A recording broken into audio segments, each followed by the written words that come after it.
What's up, Rocks? Welcome back to All the Castles, the show where we visit all the castles in the UK. Today we're here at Hornby Castle.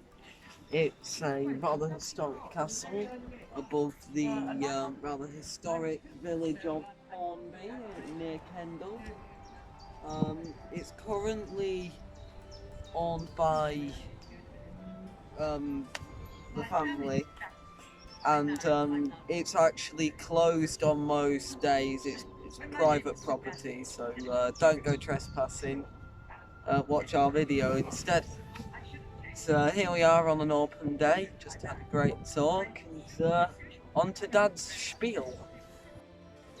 Hello, as Simon said, we're here at Hornby Castle on one of its open days. It's a very nice day as well, and the castle, unfortunately, for a castle that's played quite a significant part in English history, most of it is actually a Victorian house built by a mill owner, because due to the turbulent events of its history, there really was very little left of the original castle by the end of the 18th century. But a quick history: we think the first castle was started in the late 11th century.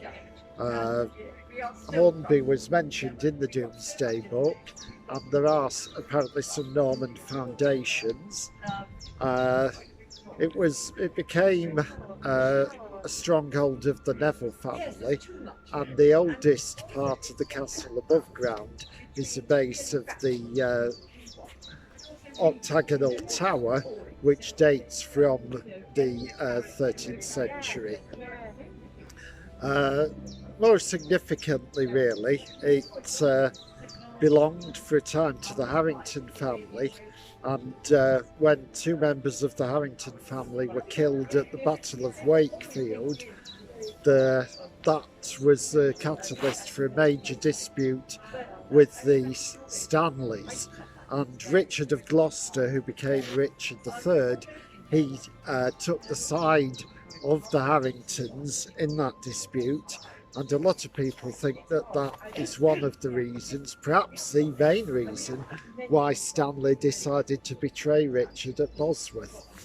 I do apologise.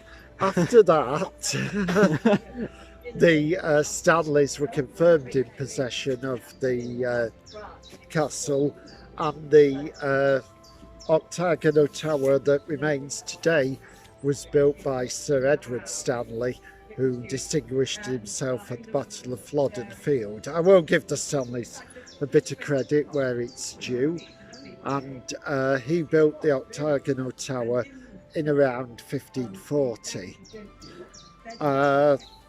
The rest of the castle was largely destroyed after the English Civil War, when it was used by both sides and Cromwell decided to destroy it.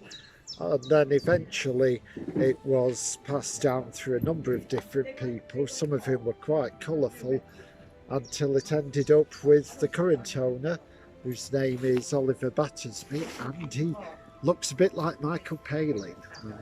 I'm saying that quietly because his relatives are not standing too far away, but yeah, we're not allowed to film inside the building, but I'm hoping we can now get a bit of a closer look at the keep.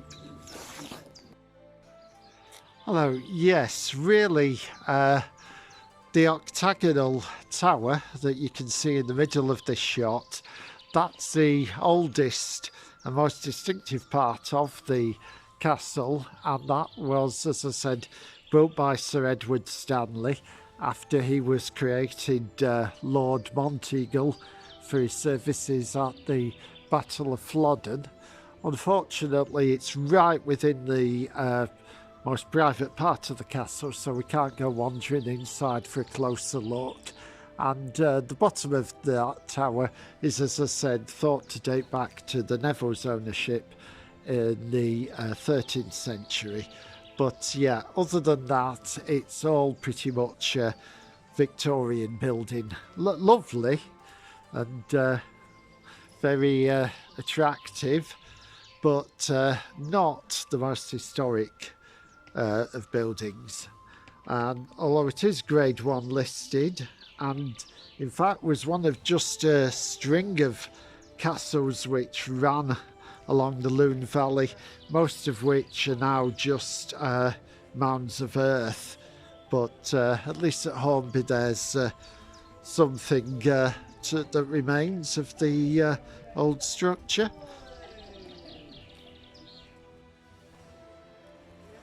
Hello. On the open days you are allowed to walk freely around the estate of the castle, which is lovely. Parts of it are formal, parts of it are natural, including this lovely stretch of riverside walking alongside the River Wenning, which would otherwise be inaccessible. And we're not too far from the Wenning's confluence with the Lune, which I presume was a major influence on the siting of the castle in the first place. But it's a very lovely, peaceable spot. Also part of the walk around the castle grounds, you have this little pottery shop in what looked to me like old stable buildings, but does give the opportunity for one of the ladies who actually resides at the house. It's not all lived in by the Battersby family. There is also a lady here who has her own little line in ceramics. You can look at them and buy them here. And there's also a WC here. Dad, would you care to explain to me and the viewers what WC stands for? Water closet. Oh, there you have it. Hey guys, thanks for watching today's video. I hope you enjoyed it as usual. Leave a like, subscribe, or I'll eat your eyes. And I've got to go because the Normans are planning another attack on my house, and that just won't do because it's depressing.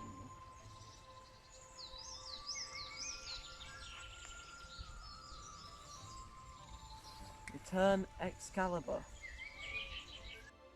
Hello, we're just stood outside the Victorian Lodge at the bottom of the drive to Hornby Castle. Hornby Castle does dominate the middle stretch of the Lune Valley between Lancaster and Kirkby Lonsdale. It probably is the most prominent landmark on that stretch of road, and the castle still dominates the little village which has grown up probably around the outside of the outer bailey. And if you come this way, I just point something out.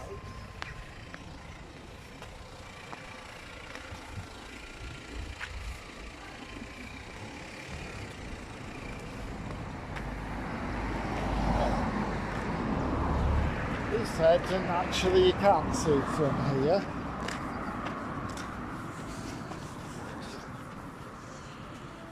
Ooh.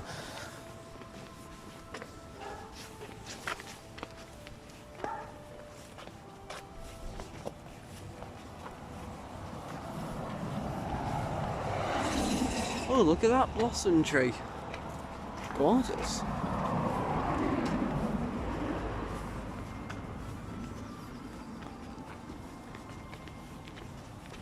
Yeah. If you look at the church here, you can see that Edward Stanley did build it in the same style, the octagonal shape, as the old keep that he built at the castle.